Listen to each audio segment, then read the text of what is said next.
Vous savez, je suis souvent consultée pour. Moi, j'aimerais un job qui me correspond. Moi, j'aimerais rencontrer l'amour de ma vie. Moi, j'aimerais un bébé. Moi, j'aimerais plus d'argent. Moi, j'aimerais une voiture neuve. Moi, j'aimerais acheter une maison ou un appartement. Mes amours. Carl Jung disait que tant que notre inconscient n'a pas conscience que nous vivons des schémas répétitifs, que la vie, l'univers, les anges, l'archange, le créateur, le divin nous met sur notre chemin sous différentes formes, avec différentes personnes, tant que notre inconscient ne prendra pas conscience que nous vivons des situations répétées pour nous faire prendre conscience de quelque chose et pour nous apprendre quelque chose, ces situations, on va les revivre. Je vous donne un exemple. Vous rencontrez toujours les mêmes personnes au niveau relations amoureuses et ça finit toujours en échec parce que vous attirez toujours les mêmes personnes. Vous êtes toujours dans le même secteur professionnel et vous enchaînez boulot sur boulot sur boulot sur boulot. Ou vous postulez plusieurs fois, mais on ne répond jamais à vos demandes, à votre candidature. C'est toujours un échec, vous êtes jamais pris.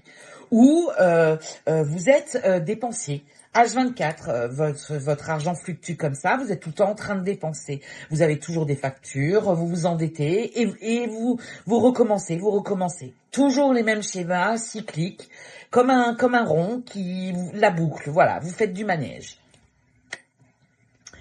Je vais vous le dire autrement. Et c'est pas une leçon, hein, c'est attention. Je vous le dis parce que je travaille, c'est mon travail, c'est aussi ma mission de vous accompagner dans ce développement personnel. C'est pas pour rien que je vous en parle, d'accord? Les arbres, mes arbres, moi j'aime les arbres, mais les arbres, la connexion que j'ai avec les arbres. Je vais vous donner un exemple tout bête. Vous avez un arbre dans votre jardin. Et cet arbre, il est censé vous donner des fruits.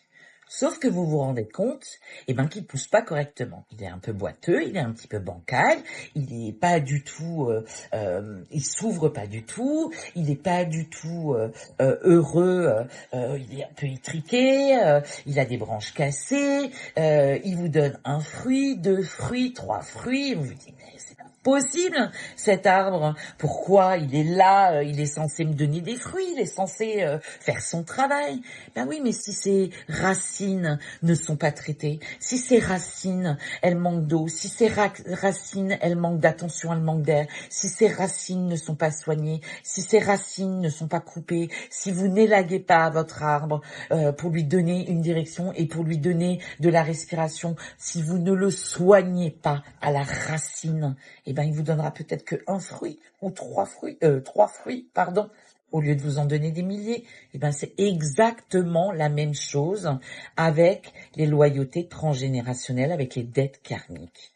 Parce que oui, quand vous êtes venu au monde, vous n'êtes pas venu au monde comme ça, pouf, pouf, pouf, Christophe est né, Albertine est née, Georges est né, Georgette est née. Non, avant vous, il y avait une génération, et il y avait vos grands-parents, vos arrière-grands-parents, et avant vos arrière-grands-parents, il y avait encore d'autres personnes. Et ce sont toutes ces transmissions-là qui vous ont été données. Et peut-être que ces générations-là, vous ont transmis des choses qu'ils n'ont pas fini de vivre pendant leur vie sur leur chemin, et vous les avez au pied comme des boulets. Et c'est ce que vous vivez en schéma répétitif, en blocage sur votre chemin. Voilà pourquoi il faut d'abord traiter à la racine, aller chercher ce qu'il ne va pas à la racine, les blocages, les schémas répétitifs, avant de pouvoir vous libérer pour que vous puissiez vivre votre propre chemin. Je suis à votre disposition. Je vous embrasse.